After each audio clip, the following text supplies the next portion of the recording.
This is Alex Kjellsten, the all-time leading punter at McNeese State in Lake Charles, Louisiana. Alex's story is one of the diamond in the rough. And in this interview, he's going to share his wisdom and his experience along his path that has led him not only to top D1 schools, to lower tier FCS schools, and also into the NFL. So, Alex, welcome. Thanks for spending some time tonight to share your experience Hey, with us. thank you for having me, man. It's a true honor to be able to talk to you and I haven't seen you in a while, but it's good to catch up like this. We had some great times together over there at LSU, so it's good to catch up. Alex, tell us about your story. Let's start about how you got into kicking at a young age and then lead up to high school and talk about your early years in college. Yeah. So I grew up in Europe. I was born in Paris, France, and naturally, being born in Europe and living there for the early stages of my life, everything was about soccer. Soccer. There was no American football. There was no baseball. There was no basketball. It seemed like everything that I did was about playing soccer. And so when I moved over to the States and I was introduced to all these other sports like basketball and American football and baseball and all that stuff, I found I had the deepest connection with American football. And I've always been like the smallest kid on every single team. It's just who I am. I've always been the small guy. So my 8th grade year, I decided to play high school football, that I wanted to play high school football the ne'xt year, but I was only 4'9", 93 pounds. And with my soccer background that I had and my love for football, I knew that I had the potential to be a good kicker, and that's really where I started my freshman year of high school. So I had a good 4 years there. I think I began starting varsity as a sophomore. I was doing the kickoffs as a sophomore. My junior year, I was doing the punting, and then senior year, I was doing all three. So was lucky enough to have a great coach, great special teams coach that really taught me a lot, and he was able to, out of me. And, I ended up as an all-state punter and all-state kicker, and somehow out of that received 0 scholarship offers to play after high school. So luckily enough, LSU offered me a walk-on spot, and I hopped right on that. I mean, growing up in Louisiana, LSU was like, the pinnacle for me of places that I wanted to be, and I was lucky enough to get that walk-on offer, so I took that. So you were a 0-star recruit coming out of high school. Correct, 0. So a 0-star. What was your height and weight your senior year?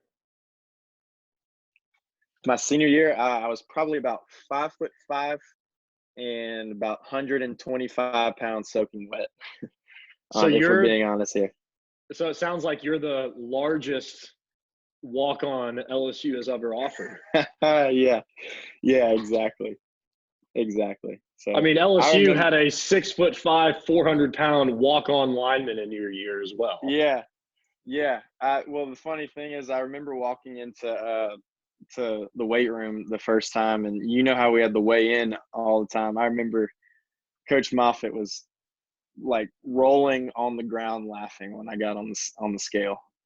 So things like that really stick with me. I definitely remember that. So did you ever offer yourself up as like a walk-on for the blob team, right, to get the biggest LSU lineman to jump on a blob and see how far he could launch you up?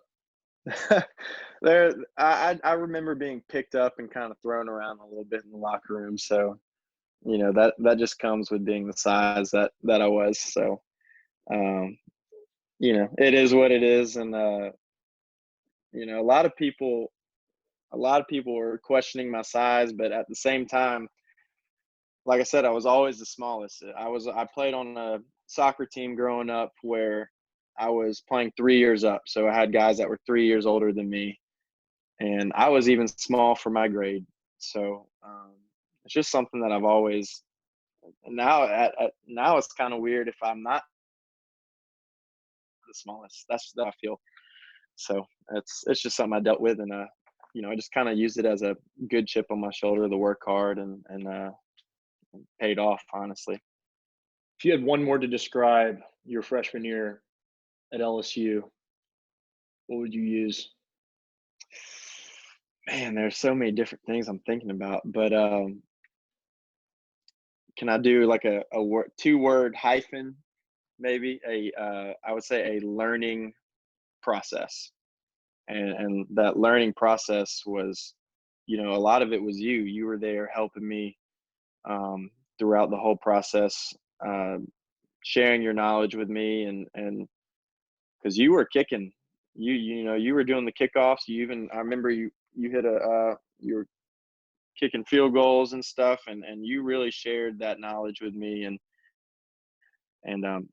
like I told you last night, the things that you told me have really stuck with me, and I use that to get better and better as time went on. So learning and process that turned into experience and upset and confusion, and then back up to success and reaching an elite level. Talk about that. Right. So, I mean, you hear it from other athletes. Sometimes your biggest failures are where you learn, and you need failures to reach that next peak. And my first failure was, I spent that whole first year with LSU. I was a redshirt freshman, and I worked my butt off. You and I both did. We did the drill work. We did all that, and I truly loved being there, and I was passionate about it. But on the last day of school, May 8th, I remember the day like it was yesterday. I get a call from Coach Nader telling me to come up to his office. So I go up to his office, and basically what he tells me, he says, "Look, man, we're going to cut you from the team. You're not going to come out next year. You're not big enough right now. You don't have a big leg, and we're bringing in another walk-on kicker who's just better than you right now." So, that was tough for me. That was, that it really, at the time, I thought my whole world was shattered when I heard that. Because all my life I had dreamed of being in that position, and for someone to tell me that I just wasn't big enough, or that my leg wasn't big enough, and that someone was better than me, it was a very shattering thing for me to hear. But the greatness in that is that I took those words that he told me as motivation to work hard and to prove people wrong. And that was really my biggest attribute throughout college, was the will to prove people wrong. And in a weird way, I don't think I would have made it as far as I did had that not happened. So in a weird way, I thank LSU. So you think about that phone call, you think about that office visit all the way to McNeese, and you transfer back home, you get onto the squad, you make the squad, and you thrive. Mm-hmm. Right. So when I first got to McNeese, they had 2 kickers on scholarship. I was the youngest one in there. I just came in. It was my true freshman year, and they already signed a kid, and he was there. And they had another guy who had been there for a few years, and he was starting. And I just went in there, and At first, I didn't get as many kicks as those guys, but as time went on, they saw that I was making, and these other guys were struggling. So it seemed like every day or two, I was kind of moving up that depth chart in training camp. And then by the end of training camp, I was named the starter, and then ended up having a solid freshman season as a field goal kicker. I think I made 8 out of 10. My first career field goal, my first college game that I ever played in was against Nebraska. We went to Nebraska, and I think we were about 48 to 50-point underdogs. But here we are, 4 minutes left in the game. The score is 24-21 Nebraska, and we're driving down the field, and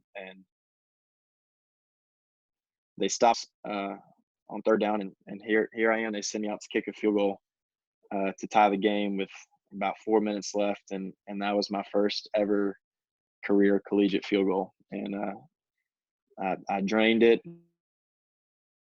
and just one of the most gratifying moments of my life right there is to watch that ball go in like that against on such a high stage as us going to play at Lincoln Memorial Stadium and almost coming out of there with the victory. So yeah. That highlight was on ESPN because it was a major upset, right? Right. Let's go back to your thoughts before you're about to walk on the field for that kick. Mm-hmm. Are you nervous? Right. Are you confident? Are you somewhere in between?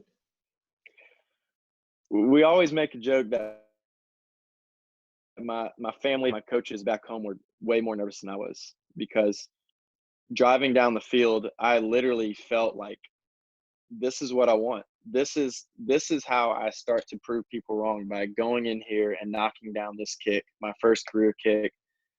So I was excited. I ran onto the field, and I kind of blacked out. I didn't black out from nervousness. I blacked out from just excitement to be in that moment and to have that opportunity to put points up on the board for my team. I was just so excited. I'm lucky there's television, because I would have no recollection of that moment if it wasn't for a television replay.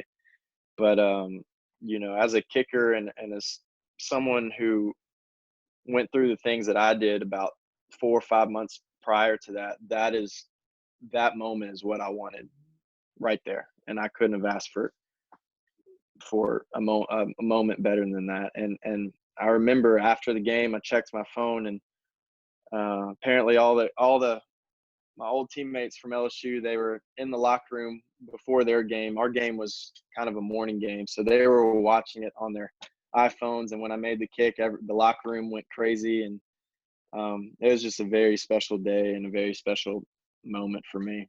So you built on that moment, and you ended up having a really nice season. Were you punting and kicking that season? Because maybe some people are confused why we're talking about a really clutch field goal that you made, yet we introduced you as the all-time leading punter. Right. No, actually that year I was just a field goal kicker. I grew up doing all three, so wherever the team needed me most is where I stepped in. And at that point in time, they had a punter who they felt comfortable with, who had been punting there for 2 or 3 years, and he was a solid punter. At that time, he was probably a better punter than I was. And he was the punter, he did the kickoffs, and I just did the field goals for that first year. So this season ends on a positive note. Mm-hmm. And you get an idea to go back to LSU. You go to LSU, don't make the team. It doesn't work out there. And then you meet a crossroads to decide, do you continue to play football? Do you go do something else? Very quickly, kind of fast forward and share your story here, because this is where it really deviates from a traditional story. Right. So that season at McNeese, like you said, I had a solid season, and I had this little bird / devil in my ear saying, hey, you need to transfer back to LSU. Go back to LSU. That's your dream. You want that big stage. You know, those coaches from LSU know now that you can kick in a collegiate atmosphere. So I had that birdie in my ear just telling me to try and transfer back and make my ultimate dream come true. So that's what I did. And that was hard because, you know, I had to upset a lot of people at McNeese. I had a lot of family members saying, don't do it. But I went with my gut at the time, and my gut feeling was telling me to go back to LSU. I thought things would be a little different when I went back there the second time. Well, it turns out we get there in January, and here I am shagging balls for the older kids again. Don't really get to kick in front of the coaches. And here it is. It's like a flashback. It's the last day of school, and I get that call again from Coach Nader, and I go up to his office, and he tells me the same thing, that I don't have a big leg, and that, you know, there's not enough lockers in the locker room for me, and they cut me from the team. And that at that point in time, I kind of argued with him, saying, like, look, like, you guys don't give me reps in practice. All you do is see me shag the balls for the older kids. And you know, he kind of brushed that off. And at that point in time, I was like, well, shoot, I guess I'm just gonna have to sit out this year and try out again next year. And so I sat out, you know, that year. That actually, the first game was LSU versus McNeese, and that was one of the hardest days of my life, knowing that those two teams were playing each other and that I wasn't playing on either of those teams, and that I could have been. So that was a very tough day for me, and you know, I sit out that season. I'm still at LSU, and then it was December, and I was like, you know what? Something just clicked in my head. Something just really clicked in my head, and I was like, you know what? LSU doesn't want me. I'm gonna try to transfer back to McNeese. And so I started doing the admissions to McNeese, and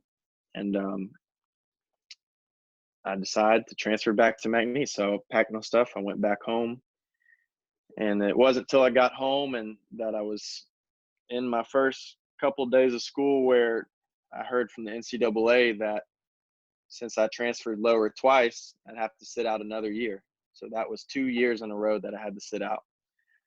And once I got that news, I said, you know what? I'm done with kicking. I'm done with football. I'm a good soccer player. I had some opportunities to play soccer overseas, and I took it. I just bought a ticket, and I moved to Spain, and I ended up playing soccer overseas for a team called Malaga City FC, and I was there for about 4 or 5 months. And here comes this birdie in my ear again saying, you need to play football. You need to play football. So I ended up flying back home. And then it was about January when I got back home, and I was finally eligible to play football again. And then that's when my last 2 years at McNeese started. The NCAA gave me a 6 and leave LSU's football team because I wanted to. I was cutting the team two separate times, and for that reason, the NCAA gave me a 6th year, and really took advantage of it those last 2 years of my college football career. So there may have been a Wi-Fi shortage there. If folks didn't hear that, he was able to get a 6th year granted of eligibility, which meant he had 2 years to play 2 seasons. Is that right? That's correct. Yes. Okay, got it. Mm-hmm. So your senior season goes very well.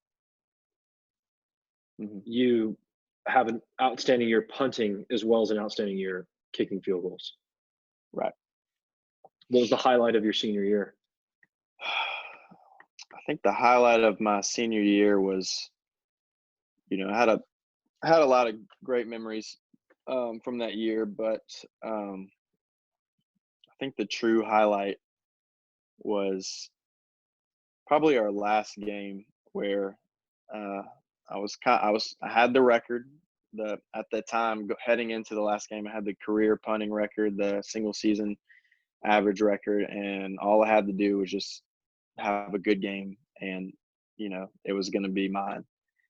And I ended up having a good game, and finally, when that final whistle blew, and I realized it was over, and that when that final whistle blew, it really hit me how much I had accomplished with all the things that had happened previously in my college career, from being a walk-on for 5 years, not being given a scholarship to my 6th year, to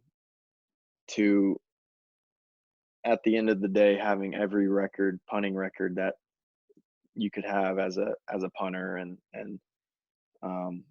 it really hit me hard how much all the work that I'd ever put in, all the lessons that you taught me, all the lessons that my special teams coach in high school taught me, all the hours we spent together, how it finally just all paid off at that moment right there. That was truly the highlight for me. Cody Parkey is, kicking the, game-winning kick against the Philadelphia Eagles, has the double doink, misses, and an opportunity opens up.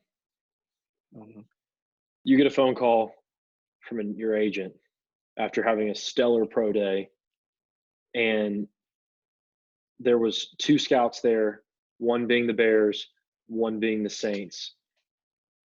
It's one thing to perform well at your pro day. It's another to actually get a phone call. What happened, and what has your NFL experience been like? So yeah, like you said, we had pro day at McNeese. Rewind a little bit. I tried to get into LSU pro day because I knew, I had been a student athlete there, and I thought that maybe they'd let me kick there, and obviously they're going to have all 32 teams present. But once again, for the 3rd time, got rejected by LSU. So just stuck with McNeese pro day. Like you said, only the Bears and the Saints showed up to our pro day, and I ended up having a great session. Ran the 40 well, did the vertical jump, did well in that, and then I kicked well in front of the scouts. And they just said, have your phone on you during the draft. You may get a call. So here I am watching the draft. It's the 3rd day. And how many picks are there? There's like 257 picks or something like that. But there's actually 2 more picks left in the draft. And my phone is on my lap. And I get a call, and I see it's a Chicago number. And I'm like, wow, am I about to get drafted? Like, I didn't expect to get drafted or anything. So I pick up the phone, and I hear, hey, Alex, this is Coach Tabor, special teams coach, Chicago Bears. And like, I almost like burst into tears when I heard that. And, I had my family around, and I kind of ran away from them because, I didn't want all this chatter going around when I'm on the phone with an NFL coach. And he said, hey man, watch your film. You had a very great senior season over there at McNeese, and I'd like to offer you a spot in our rookie minicamp next week. And I accepted it right there. And 1 week later, I'm on a plane to Chicago for rookie minicamp, which was one of the craziest weeks of my life.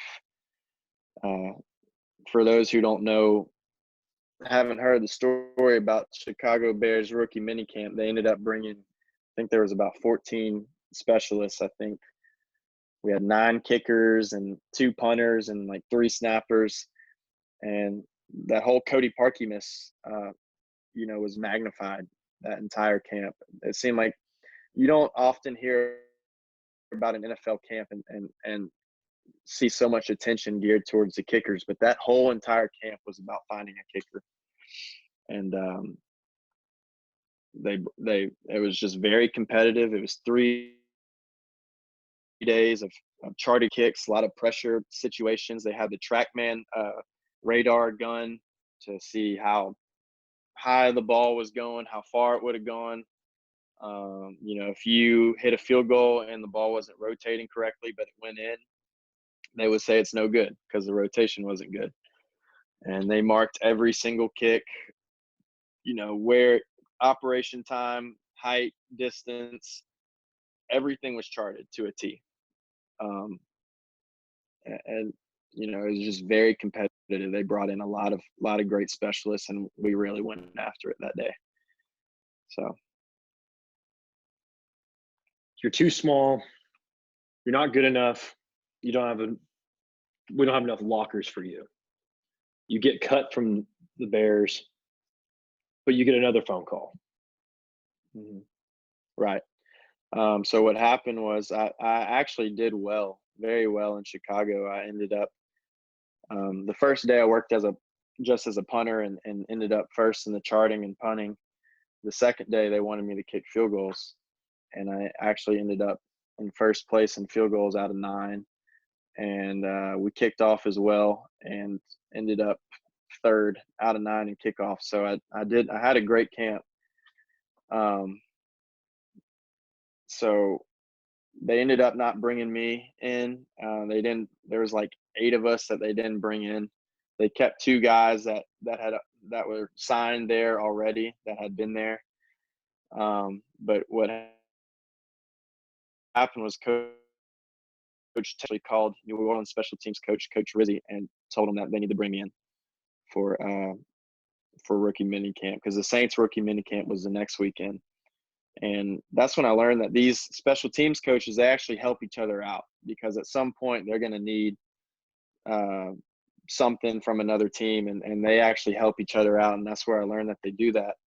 So yeah, Coach Tabor called Coach Rizzi, and I land in Lake Charles, and the next day I'm eating lunch and I get a call from the Saints while I'm eating lunch, extending the invite to their rookie mini camp. And so I was actually able to drive there close to home, and attended that first week of rookie mini camp there. And the Saints give you a look. You perform well. You get invited not only to rookie mini camp, but veterans camp, where Will Lutz, Thomas Morstead. Mm-hmm. Yeah, man, it was a great. That's a great experience, being under the wing of those 2 guys. Like, the way that people look at Drew Brees is the same way that I looked at Will Lutz and Thomas Morstead. So to be in their presence was a great experience. And what I liked about them is that they helped me there. They weren't being short with me or anything. They truly did try to help me and do what's best for me there. Although you have immense respect for him, last night on the phone you told me, quote, "I wasn't starstruck. I felt like I could beat them." Right. So yeah, I went, like I said, it was initially walking into that locker room and seeing Morstead and Lutz. It's like, wow, like that's awesome. But the hardest part and the most important part is that you don't forget the reason why you're there. You're there to win a job. You're not there to get autographs and pictures and stuff. You're there to win a job. And whether you win a job for that team or you win a job for another team because how you performed at the Saints camp, it's all very important. And that's one thing that I had to initially, like I said, it was, wow, that's very cool, but now I got to work. And I'm as good as they are, I have to try to compete with them, and do everything I can to kick the best that I can. Just worry about the things that I can control. Just make your kick. That's really what it came down to. Is that your mindset then? Is your mindset really, when you're out there, I'm going to make this kick? What's your swing thought? What's your key to success? Okay, so there's a lot of things that a lot of practice, not only physically, but you got to have as a kicker. It's a mental game. It's a mental game. At kicking, I've always said it's about 50% can you kick a ball, 50% do you have the mental capacity to deal with pressure and deal with pressure situations and stuff like that. So really my mindset is control the things that you can control, and more practically thinking, it is smooth, hit your target. Smooth, hit your target. That's what I tell myself every time that I'm standing back there in my stance. Just be smooth and hit your target. I try not to think about,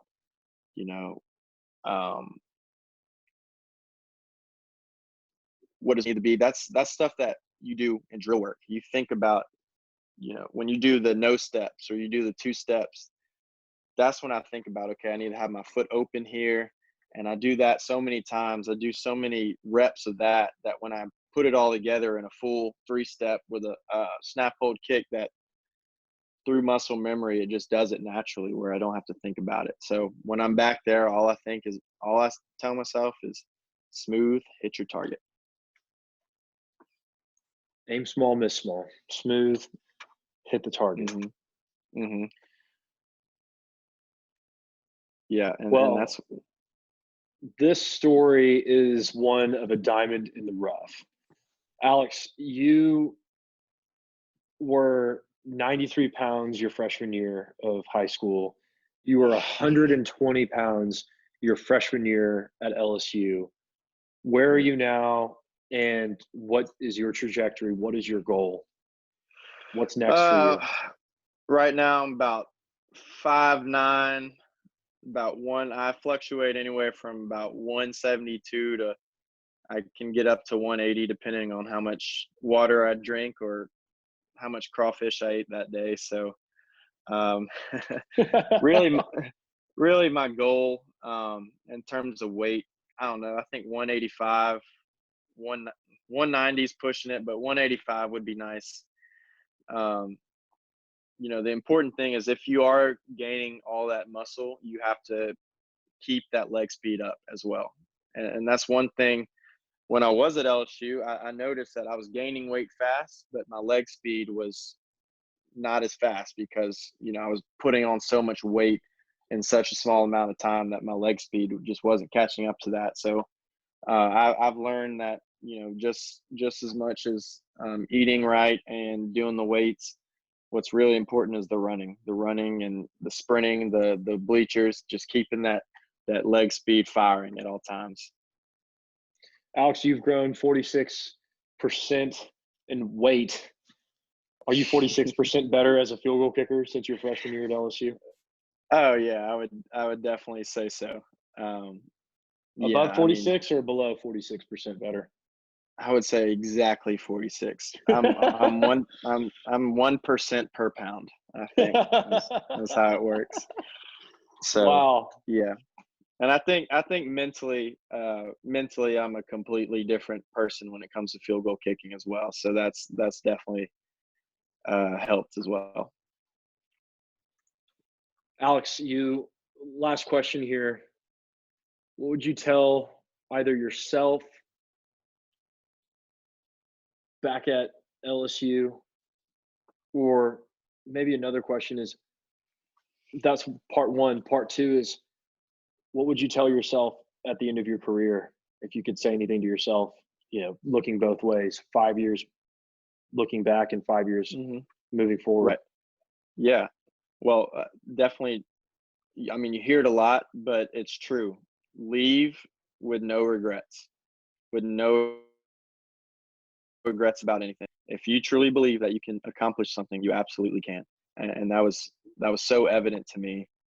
I mean, from my story, just being cut by a team twice to leaving McNeese as an all-time leading punter to beating out the LSU kicker at Saints rookie minicamp, to go on to veterans camp. If you truly believe in yourself and if you truly bet on yourself, you can really accomplish anything that you want. And that's something that that I learned. And another thing is God will close doors, and you may think that it wasn't the best thing for you, but another door will open up. And I'm so happy that I got cut from LSU that second time, because the things that I've experienced, the people that I've met, and just really everything that I've experienced because of that,